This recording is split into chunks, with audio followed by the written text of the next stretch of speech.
Hi there. I'm Cindy Linden, and this is the Cook Along Podcast. We don't often think of early summer as baking season, and yet I'm willing to bet that many of us think in early summer of biscuits. So in order to get really good ones, you have to bake them. So we're just going to say that now is baking season. These biscuits that we're going to make are a really great complement to a cozy winter meal, but they are also a great accompaniment to a summer barbecue, whether that's barbecued ribs, barbecued chicken, grilled chicken with corn on the cob. It's a really perfect food to have on the side with coleslaw and grilled whatever. Plus, they have cheese in them, which I'm betting you're starting to figure out is a frequent thing in the Cook Along Podcast recipes. These are Rosemary Cheddar drop biscuits, and the recipe comes from 12 Tomatoes, who in turn got it from a website called yayforfood.com. These are super easy to make. It'll make about 10 biscuits, and it'll take you about 10 minutes to whip them together and another 15 to cook them. This is for anybody. These are not hard to make. They require no expert skills whatever because they are drop biscuits. That means we don't roll them. We don't cut them. We just put the dry ingredients in the bowl, add the wet ingredients, stir it up, and drop it onto a baking sheet. Here are your ingredients. 2 cups of all-purpose flour, 1.5 cups of sharp cheddar cheese. Now, it doesn't have to be sharp, but I really do recommend sharp because while medium cheeses will look pretty still, their orange color will do some nice things in this recipe, they aren't going to taste as good as if you have something that really stands out.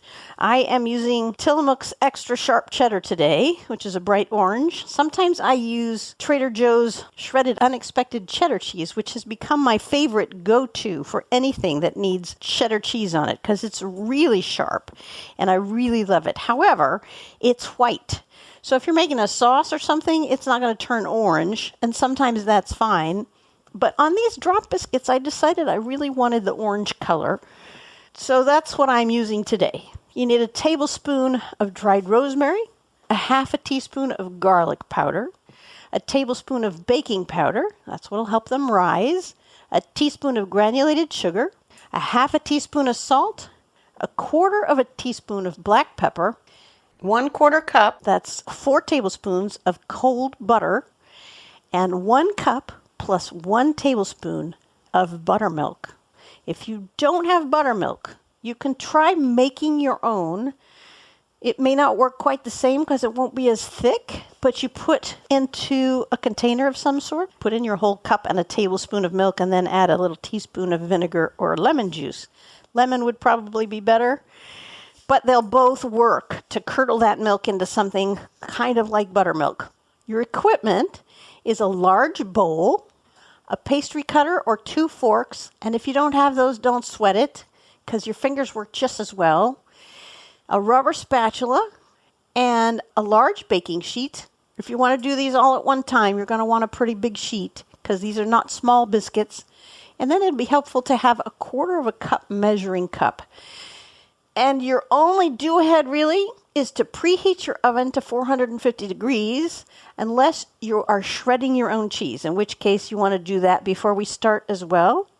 In this case, it would be perfectly fine to use prepackaged, pre-shredded cheese because we're not looking to have something melt into a smooth liquid or anything where the starch coating that they tend to put on the shredded cheese to keep it from sticking together in the bag is a problem. It's not a problem here. It goes in the dough and it goes on the top. And so if you have some shredded kind already, don't be afraid to use it. It'll be fine. So let's get started. We start by measuring the flour, and we're going to do that the same way we always do, which means you're going to get a spoon and stir up the flour in the canister until it's nice and fluffy. And when it's all fluffy, you're going to spoon it gently into your 1 cup measure until it's full. And then level that off at the top with the handle of the spoon and pour that into your bowl. And then, of course, do that again for the 2nd cup. We aerate it first because if you get too much flour in these, they're going to get tough and they will not be as light and flaky as we would want them to be. All right, then we're going to add a cup of the shredded cheese. Now this seemed odd to me at first because I think of cheese as part of the wet ingredients of something, but in this case it goes with the dry stuff. Measure your cup out and dump it right in there in the bowl with the flour. Now we're going to add the tablespoon of dried rosemary, which I hope you have in your house. Everybody should have rosemary in their house. It's such a fragrant, kind of, I don't know how to explain it, but kind of a special taste that nothing else can come close to imitating. So it's always good to have it in your house or a bush in your yard that you can just go clip it from. I have both, and I love doing both because rosemary just jumps out. It really gives a very specific profile to whatever you're cooking. Put that in the bowl. Your half teaspoon of garlic powder also goes into the bowl. A tablespoon of the baking powder goes into the bowl. Your teaspoon of sugar goes in there as well. Your half teaspoon of salt goes in there. And your quarter of a teaspoon of black pepper. It's just all in there in the bowl. Give a little stir to get everything evenly distributed. Now, get your half a stick of cold butter. And what we're going to do with this, after you get the paper peeled off, is we want little pieces of it. So we're going to cut it into about tablespoon slices. So it's going to be about 4 slices. And then flip that on the flat side and cut that in about 3 more. And then take that whole pile and cut it in half. Now you have a bunch of little pieces of butter. Just drop them all into the flour. Now this is the point where you're either going to want your pastry cutter or your 2 forks or your fingers. I'm going to use my fingers because for me it's just easier. The pastry cutter works pretty well, as do the forks, but also the butter just clumps up and gets stuck in the tines, and you end up having to pull the butter out of it and put it back into the flour and push it down. It's just a repetitive thing that's silly because you end up getting the butter all over your hands anyhow, so you might as well just start that way to begin with. So take the butter and make sure that it all gets coated with flour. And then just start squishing it. You want to make it into littler pieces. So kind of rub it between your fingers. Grab it in your fists and just scrunch it. Squeeze it. Knead it. Just sort of make those pieces smaller. It'll take you a few minutes, but less time than you think it's gonna. Make those pieces smaller and smaller by squeezing them between our fingers and rubbing our fingers together until it starts to look like kind of a crumbly mixture. Not like breadcrumbs or graham cracker crumbs, not that small, but say like oatmeal-sized pieces. Maybe even a little bigger than that.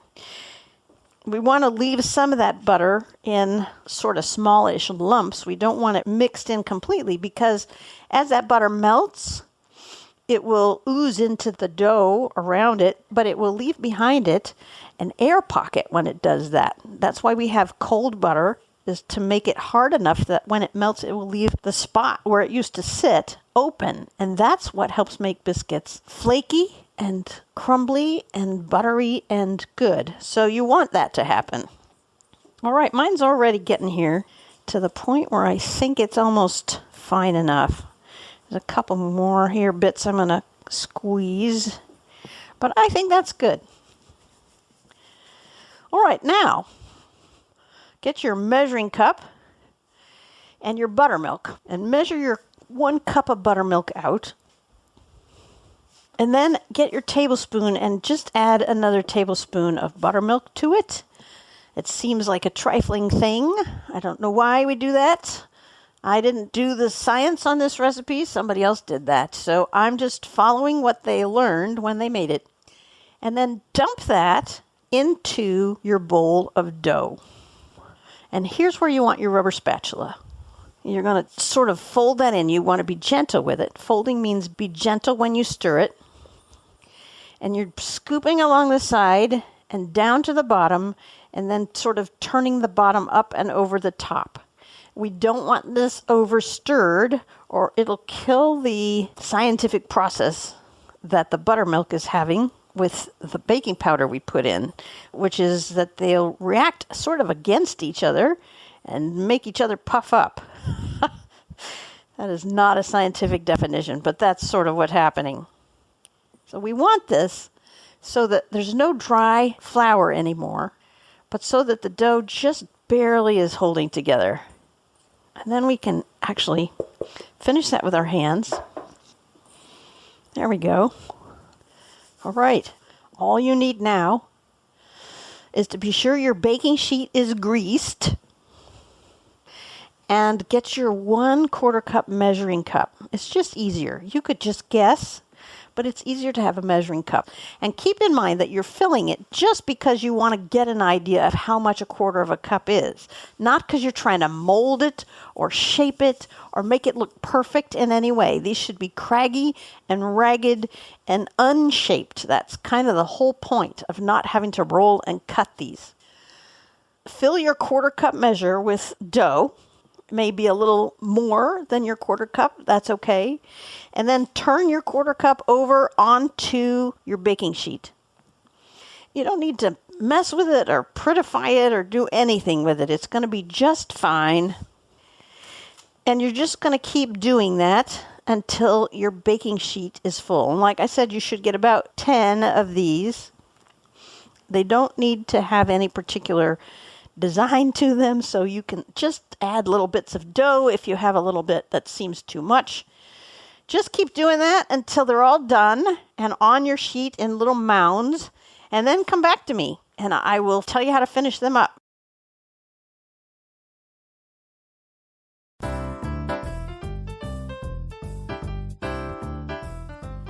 Well, that did not take very long.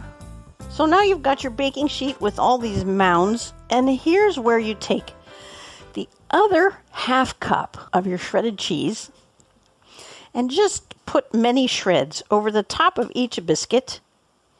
And of course that's going to melt and make a sort of cheesy, crispy topping for each of your biscuits when you bake it.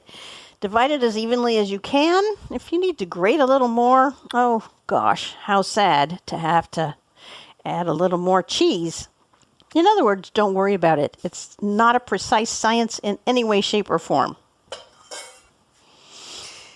Once you have them all topped with cheese shreds, pop them in your preheated oven and bake them for about 12 to 15 minutes. And there you are.